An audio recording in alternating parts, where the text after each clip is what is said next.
Alright guys, welcome back. This franchise now, I'm going to do a quick franchise because starting October 1st, I'm going to watch a horror movie that I've never seen for 31 days, of October.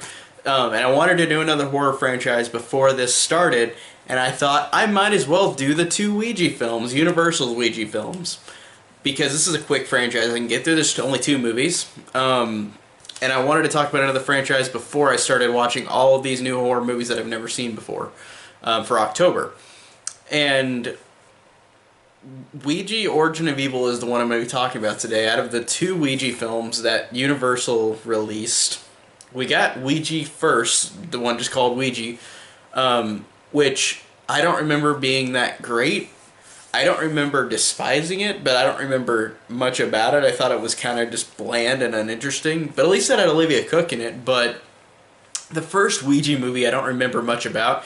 And I will rewatch it after this review for Ouija Origin of Evil. I will rewatch the first one. Because the first one really just, I don't remember it at all. I thought it was just really not interesting. I don't know. But maybe I'll change my mind. Maybe, I don't know. But I just didn't. It felt very generic. So, Ouija Origin of Evil. The prequel that we never would have expected to be this damn good. This reminded me of Annabelle to Annabelle Creation, where Annabelle, the first one, also got as much shit as Ouija did in terms of like critical rating and people like bashing it. The first Annabelle and the first Ouija, but then we get these two prequels, Ouija Origin of Evil and Annabelle Creation, which are both incredibly better than the last one. And Ouija Origin of Evil is directed by Mike Flanagan, one of my favorite horror directors today. I have not seen all of his stuff. I have seen all of his new stuff. Hush, Oculus, Gerald's Game. I've seen all of his stuff that is post-2013. And there are a couple little, I think either short films or there's one film that I have not seen, I think that he has done that came out before Oculus. But I have seen every other one that he has done after that. So Mike Flanagan to me, and especially in this film's regard, is just one of the best horror filmmakers working today because he knows that going into a horror movie, he doesn't like what the first Ouija is. This is a perfect example of a director taking reins over the first Ouija film, which so many people bashed and criticized over being so generic, so many generic jump scares, so dumb, like it's really dumb, the first Ouija. And then Mike Flanagan comes in, this director who has an old school style of filming, which is perfect, and that's the style I love more than nowadays with horror and how it's made. Even though there are fantastic horror movies from today, like Hereditary, of course, was incredible, but like, you know what I mean? Like, I feel like a lot of horror movies today are very much just jump scare. They're really stupid.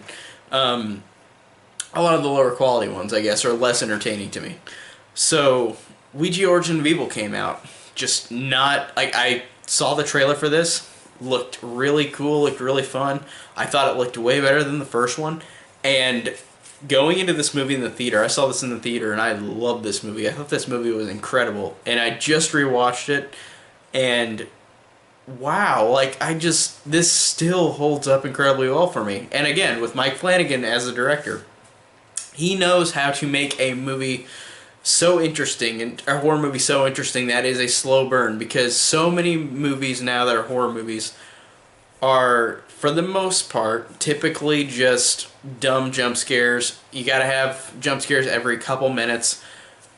But that reminds me of something like from the 80s or 90s, though, so I'm being kind of a hypocrite. But I feel like jump scares to me are really annoying, like if they're just done really badly. And I remember the first Ouija having bad jump scares to it, and this just, I love slow burn horror more than like today's horror for the most part. Besides like bigger ones like Hereditary or A Quiet Place, so they've got more humanity and character to them. And this one, I love that this one had so much character to it, and it was such an interesting movie throughout, and barely anything happened. And I love that. And I love that slow burn movies like this work incredibly. And Mike Flanagan, of course, knows how to make a fantastic horror movie that does more on the fact that it's not about jump scares, it's about characters, it's about building the moments, it's about building the tension. It's not just, boo, something's at you, like the first Ouija is. So it's just so funny how different these two movies are, the first Ouija and this one. This is really a drastic difference in terms of tone for both of these. But I love that they did that. Like, it's just interesting because it's just such a different film from the other Ouija movie. Like, it's drastically, tonally so different. Even though they're both horror movies. But this one I think is a fantastic, better one. That's a slow burn. That's incredible.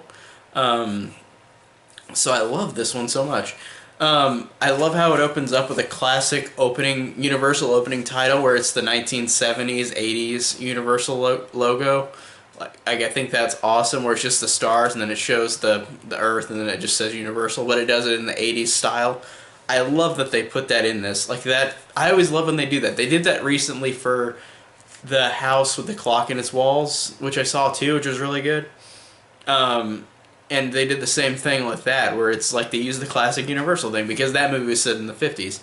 And this one was set in 1967? 66? I think it's 66 or 67. But I love the opening just logo. Like, that's something to point out, like, for me. I don't know why, I think that's just fun seeing the old Universal logo. I love seeing that. And I loved how, even though there are credits at the end of the movie, I loved how they purposefully did it to where it did feel like a 60s or 70s movie, where it's like they just show on screen the picture of the title card, Ouija Origin of Evil, TM 2016 Universal Blumhouse. Like, that's just really cool that they took that much care and effort to make this feel like it was from 1967. And I forgot what the actual term for this is, but in older movies where you've got the black spots on screen, like whenever you, like, you know what I mean, whenever the film reel just has a little black spot around it, they do that in this movie really well, where it's just like, it feels like a classic, like it literally feels like it was made in 1967. Even the CGI, which I feel like some people complain about, I really did enjoy the CGI, because a lot of the times it looked like it was not practical, but it looked like it could have been, like in a way where it kind of blends pretty well into it. Like, I love that, and I love that, just the style of this overall. And I love how it's about this family, Alice, who Elizabeth Reeser plays, who is this widowed mother. Her husband has died. She has two daughters, Lena, who is the younger version of the main character from Oculus, and you've got Doris, who is Lulu Wilson, who is in Annabelle Creation as well. In both of these fantastic prequels, Lulu Wilson is in both of them, and I love that. That's just hilarious that she's in both of them. But it's about this family, that she does readings, the mother, and Lena, the daughter, is saying that we shouldn't do this, like we shouldn't go and scam people, and the way that the mother makes of this is like, well, we're doing this to give people peace and closure. So I like that these characters off the bat are interesting, and I liked how it works really, really well, and how these characters are, like, they're doing readings, so whenever the Ouija board comes into play, it works incredibly well. And I love how it just starts with that opening scene of, like, them, like, the mother and this woman and her father, and, like, her father's wife has passed, and, like, they trick them into thinking that that he's actually seeing his wife, like, from beyond the grave, like, doing this reading. And I really liked that scene. I thought that actually had good, like, effectiveness to it, and I liked how it showed the fake out. Like, it's like, oh, they're doing it on purpose. But I liked how, setting it up, it looked like they were actually, like, there was actually, like, a ghost or something. But of course, it was in 1967, where people could fake it easier in terms of, like, readings and stuff. Like people didn't think about looking underneath the table, or think about how the table worked, like, because the mechanisms are in the table. So I just thought that was cool, that opening scene with the reading, with the mother and those two people. Like, I thought that was a good scene. And I liked how it's set up whenever the first scene with Lena, where she goes to that party, that 60s party, and they play Ouija because the Ouija board, I think, literally in this, I think it's 1967. I think literally in 1967, the Ouija board was actually created and manufactured to the public. So this makes sense in what time frame it is too, and I love that as well. But there's this great scene where like Lena and her friends are playing the Ouija board for the first time, and it's really funny, honestly, in a way where it doesn't ruin the tone. Where like one of the girls there, every time like the Ouija board like moves, the cursor thing, like she just goes, "Oh my god, oh my god, oh my god!" Like it's really funny because this girl legitimately is scared. But I love how that just brings a tiny bit of humor to the movie. Not humor to where it ruins the tone, but humor to where it's like, it makes sense in this moment because this is not whenever the Ouija board is used for demonic ways, like possessive ways. Like it's just, they're just playing Ouija and this girl's scared, and I thought it was really funny. I thought that girl just cracked me up. So I really liked, and then it sets up her meeting Mikey, Lena, the guy that she has a crush on. So I like that starts, and then that means that Lena tells Alice, the mother, like we can get a Ouija board to do, like, it's like a prop. It'll be a good prop for our thing. And I love the fact that this movie does a great job of just being interesting on the fact, whenever it's not horror, it's just this family is interesting. They're fun.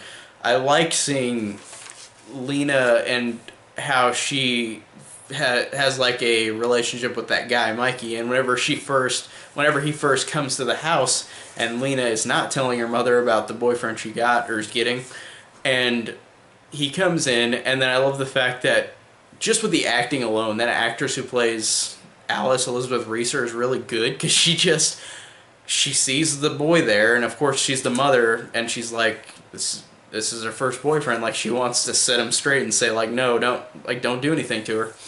And she's like 15 and he's 17 or something.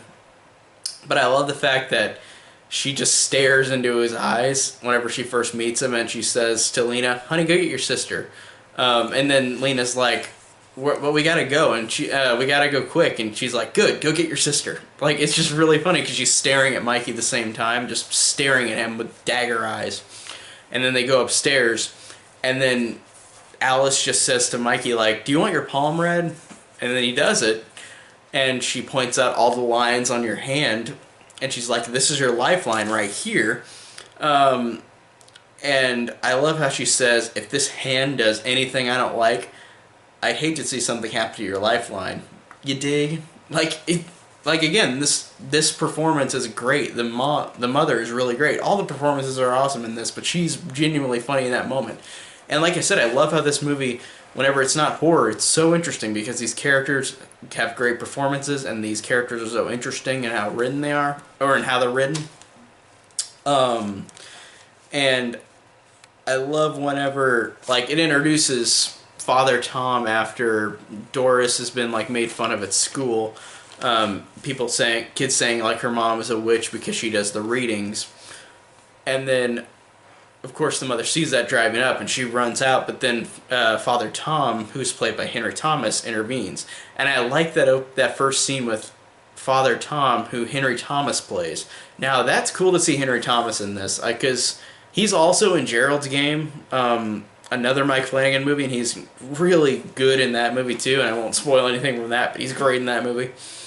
But he's awesome in this as this priest who really, like, he's one of those characters that I feel like could be shoehorned in and not have a point, but this character is way more vital than, like, say, another type of horror movie where a priest shows up. They're just there. They're like, "Oh, I'm gonna come and save the day." But this priest character really does edge his way into the plot. He does connect with all of the characters. With Lena, because she's part of the school, and he wants to figure out what happened to Doris later in the movie. So I like that this priest character is put into the plot very well, and I thought Henry Thomas was just awesome in this movie. He's really good. Again, all these performances are fantastic in this movie. And So first off, the thing I like is that again it does such a great job of building this up because Doris starts getting possessed with the Ouija board because they use it, and then like the first reading that the mother does downstairs on her own, she's like, "Spirit, are you there?" And then upstairs, Doris is sitting there playing with her dolls, and then she just blankly says, "We're here," and then she just like talks in the demon's voice, and Lena already wonders what's going on, like something's gonna happen, like what's going on with Doris, like she's talking to herself, and then Doris does black out because after the demon talks, she's like, "What happened?" Like she doesn't even know. And I love that they do that same demon possession thing with the little girl, but I thought in this one it just was really well done. Like it just did a great job of having this little girl character being slowly possessed in, but I loved how they did a smart job of building up her becoming possessed. Um, and I love the fact whenever Doris doesn't get possessed yet, but she starts being able to use the Ouija board to talk to her dad, who the demon says is him. Like it's not her dad, it's the demon. But I love the fact that that Marcus the demon tells her it's your father, and that of course sets Doris up to become possessed. And I love the fact that this is something they don't do much in possession movies, where I love the fact that since this is in the 1960s, like they don't even, with possession movies, they don't even think anything of it.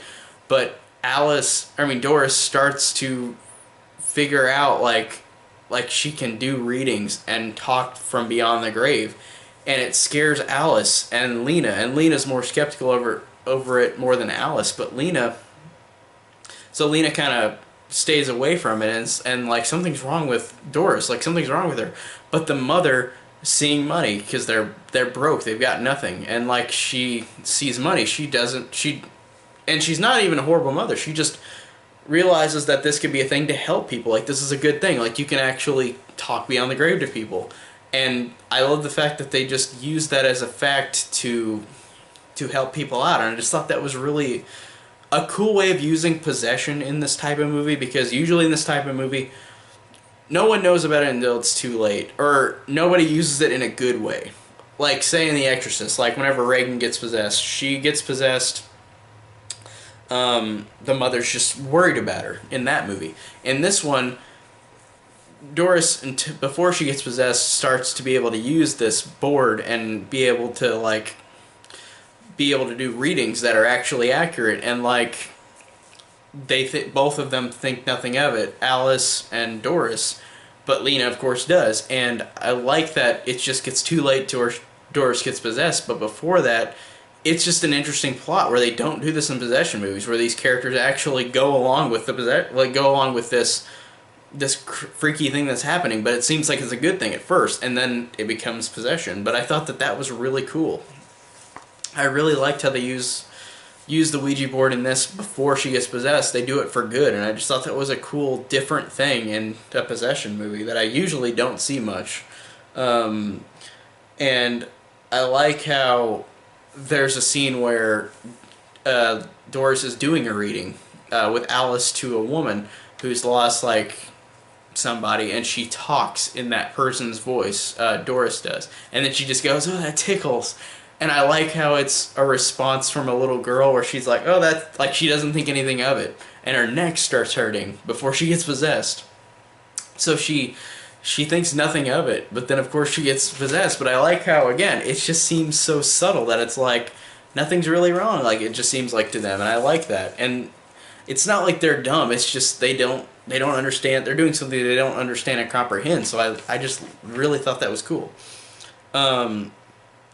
And whenever Doris finally gets possessed, because her neck starts hurting, she goes downstairs, she uses the glass part of the Ouija board, and puts it up to her eye, looks into the mirror, and the demon's there.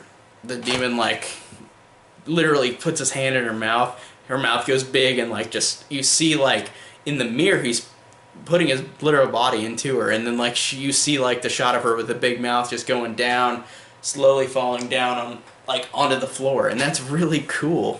That's just, again, it works really effectively. And I think Doug Jones played that guy for like a split second, the demon, like the only time you see the demon in the movie, which was pretty cool. And then she starts going possessed, but again, it took a great amount of build up to make this really interesting from other possession movies. Where again, they did it they used this Ouija board to do good, and it of course becomes bad because the demon is tricking them. But I love whenever she gets possessed. She like this girl is pretty scary, like this Doris girl. It reminds me of The Exorcist, but in a different way. Where this girl is more like in The Exorcist. It's like more. She starts to look different and look deformed in The Exorcist, and in this one, Doris looks the same, but then briefly has moments of like supernatural like look to her. Like her mouth will be a big gaping hole, and then she'll like to kill somebody. She'll get up to their ear and just hold them and start talking really fast into their ear, and that's how Mikey gets killed later. But that's really cool that this version she's just a normal looking girl, and she's just got the demon inside her, but it doesn't change her outward appearance like The Exorcist or something, which that's cool that these both do two different things. I think that's awesome. And like that scene whenever after she becomes possessed, she does the thing where the kid is gonna slingshot at her, the bully, and he literally just, she makes him turn it around. Just you hear the splatter on his face because he slingshots a rock into his face, and I love that this is a PG-13 horror movie, but it works really well on the horror part because it's like you can make good PG-13 horror movies, and I listened to the commentary on this as well before, and Mike Flanagan's commentary, and he said, like, I wanted to make a good PG-13 horror movie because kids that are this age need to have good horror movies as well. And the first Ouija was PG-13, but it wasn't that good, so I like that he had that mindset, like, he's like, this will be a PG-13 movie that everybody can enjoy. That's not kind of cheated, and I felt like this wasn't that much of a cheated horror movie because it's supernatural. It's not like a slasher or anything. It's just a supernatural horror movie, so it's not trying to be super gruesome. And I love this scene again after she gets possessed. All these scenes are fantastic for getting possessed. Whenever Mikey comes over and he and Lena go upstairs and they just talk for a while, and then he's gonna leave because Alice and Father Tom are at the dinner together, and Mikey's about to leave. He goes downstairs, and Doris, this is the best performance acting scene in the whole movie, where Doris talks to Mikey before he leaves, and she literally just looks at him and says, do you want to know what it's like to feel like, or do you know what it feels like to be strangled to death? And then I'm gonna have to recite this because I wrote it down because it is so good. She just, I don't know, like, God, oh, where's the line? I messed it up. I don't have the line out here. Where'd it go? Oh well, I'll try to wing it. I'll try to say the line that she said because I don't see it on my paper. She says, "Do you know what it's like to be strangled to death? First you feel really cold, and then you feel like there's a piercing in your throat, and then it feels like you're stung, like all down your throat, and then it tastes really salty, and then you get, like, as it goes along, you eventually die." But like the way that she describes being strangled to death is scary. That is really terrifying. And I love that scene. That's just incredible. God, I love that line where she's just talking about being, like, it's creepy, and this little girl is just a fantastic actor in this movie. Lulu Wilson, like, she's incredible. Man, and I love the fact that, again, she gets possessed. After she's possessed, she gets more and more angry with everybody. She gets more pissed, and then she literally writes Polish, like pages and pages of Polish writing. And then that plays into Lena talking to Father Tom about talking to a Polish person to translate this. And you realize that Marcus is this person who was in an insane asylum, who was in a war, went into an insane asylum, and then eventually like became this demon. But I love the fact that while they're doing this, they're talking upstairs while Doris is downstairs, and they talk about this, and Mikey later is taken down with Doris down to the basement because earlier Doris found money because the spirits told her it's down there.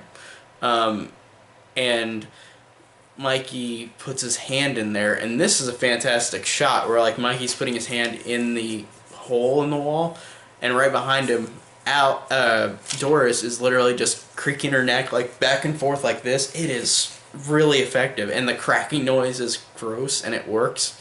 Again, for a PG-13 movie, the scares in this I think are incredible and really effective. And of course she kills Mikey, but I love the fact that we get, while that's happening, the backstory on the demon from Father Tom. And again, that plays Father Tom well into this, like the priest character. And then downstairs it cuts to like, before like she kills Mikey, the big, you see that her big mouth is gaping open and she's just listening to upstairs. And I love that whenever they have that conversation upstairs, Lena says like, they've been listening to us the whole time. Like since we've lived in this house, they've been listening to us. But I love that scene between showing Doris going downstairs with Mikey, killing him, while Father Tom is talking about Marcus the demon, and how Lena and Alice are both like skeptical, but they're worried now about Alice. And I love how, like, I thought this was a cool connection to the first Ouija movie. Like, it's silly in the first one, and honestly, I don't know why it's more effective in this one, but whenever Mikey gets killed, he gets hung, and he just falls down off of the top floor, hung, and then he jumps out at them like it's a good jump scare, and then he even jumps and grabs somebody even though he's dead. That's cool.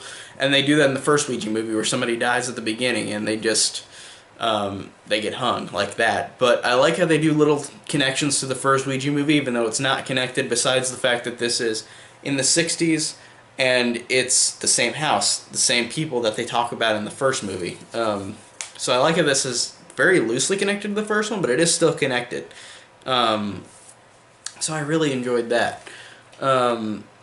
And I love the fact that later, towards the end of the movie, after Mikey's killed, they're going down in the basement where all the experiments were at.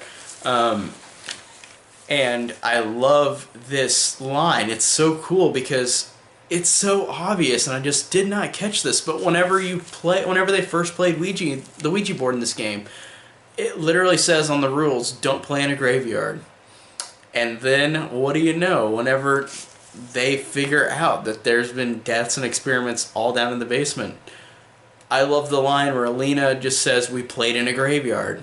And I just never, it just dawned on me. I was like, whoa, it does a fantastic job of building up this suspense of something that you did not expect in this movie. Like, just lines like that makes Mike Flanagan, to me, just this really fantastic way of just giving us surprises for a movie like this that's been done millions of times, but it's just so interesting in this version.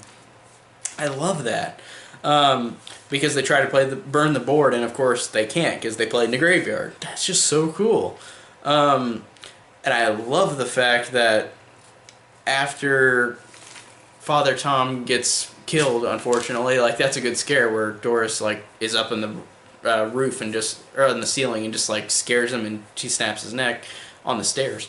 But after he dies, Lena, this is awesome because there is a fake out jump scare in the movie, which I'm not a big fan of. I don't hate them, but I think it just depends. If they do it a whole movie, like say Hellraiser or Hellseeker, then yeah, it's annoying. But fake out dream sequences don't bother me a huge amount, but I love the fact, again, because this is Mike Flanagan, because he's that good of a director, he has a fake out jump scare in this movie earlier in the movie with Lena imagining getting her mouth sewn shut. And it's so random at that point in the movie, but it perfectly plays out whenever Lena realizes that, because later she finds this doll that's hers and it's literally sewn up, and Doris said Daddy did it to stop the voices.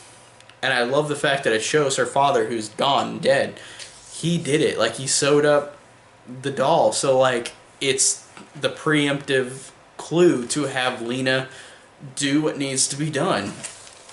And Lena has to literally sew Doris's mouth shut to have the demons not come out. And I love that scene. I love how whenever it's such a fantastically well done scene, because Lena has got the hook. She's gonna sew her mouth shut while Doris is screaming. But while she's doing that, the demons, hundreds of hands, just come out of her, come all over her face, just are blocking her face everywhere. She's like this while she's hooking her, like literally sewing her face shut, or mouth shut. And she finally does it. She sews her mouth shut. But this is a movie where, of course, possession will go to somebody else, and they don't realize this, and it's so sad because Doris dies. And I love this. I love how Doris literally, she dies, and then you see her like spirit, like say to like Dad, because her dad's there with her, and he takes her with her wherever they go after death. And that was such an effective, like, emotional scene, honestly, because this little girl, like, she just died, like, and it felt really, really incredibly well done. So Doris is dead, her mouth shut, or sewn shut. And then Lena goes over to Alice, and then Lena gets possessed so briefly and stabs Alice, and it's so sad. Like, she kills her mom on accident, and I love the fact that Alice just says, "You didn't know it wasn't you," like, because she knew it wasn't. She saw the eyes get possessed of Lena, so Lena killed her with the demon possessing her, and then Mom dies in her arms. And I love that it just cuts to Lena 2 months later in this mental institution, not being able to tell the truth of what happened to her sister, and to this psychiatrist, or to this guy working there, and then he leaves, and she cuts herself, literally makes a Ouija board out of her blood, like, onto the wall, and then uses a glass eye, like, from a pair of glasses, like a piece of glass, moves it like a Ouija board off the wall. And then I love this shot of, like, the guy who talked to her earlier. He's walking down the hallway. He sees two people in there, walks back. Lena's just staring at him with a demonic look. And then it does the camera tilt where, like, it turns around, and right on the wall, like, in the hallway, demonic evil Doris is running at him from the ceiling. And then it ends. And that was a fantastic way to end it. Like, that is incredible. Even though it's been done a million times, this just did a fantastic job of making this so fresh and so unique. Oh, and I do need to talk about the after credit scene, because I feel like a lot of people don't know about the after credit scene. Lin Shaye appears again from the first Ouija movie in this, which was a cool little connection to the first Ouija movie. Lin Shaye comes back and appears as the woman from the first Ouija movie, but it's just Lena. Like, it's literally Lena from... And I didn't rewatch the first Ouija movie before I watched Origin of Evil, so I completely forgot that Lena was Lin Shaye's older character from the first Ouija movie, and that was so cool and such a cool connection. And it plays into the first one really well. So I loved everything about this movie. I love how you do he did such a fantastic job of making this such a fresh take on this type of possession movie. Like, this has been done millions of times. The first Ouija is a perfect example of doing it so many times and being so cliched. From what I remember, it just being so generic and so cliched. But then you get Mike Flanagan, a director who actually wants to make a point in making it fresh, making it unique, making it have such likable characters, such an interesting plot, interesting slow build, great scares. Like, for a PG-13 movie, this is awesome. One of the best PG-13 horror movies ever. I love this movie, and it's so great.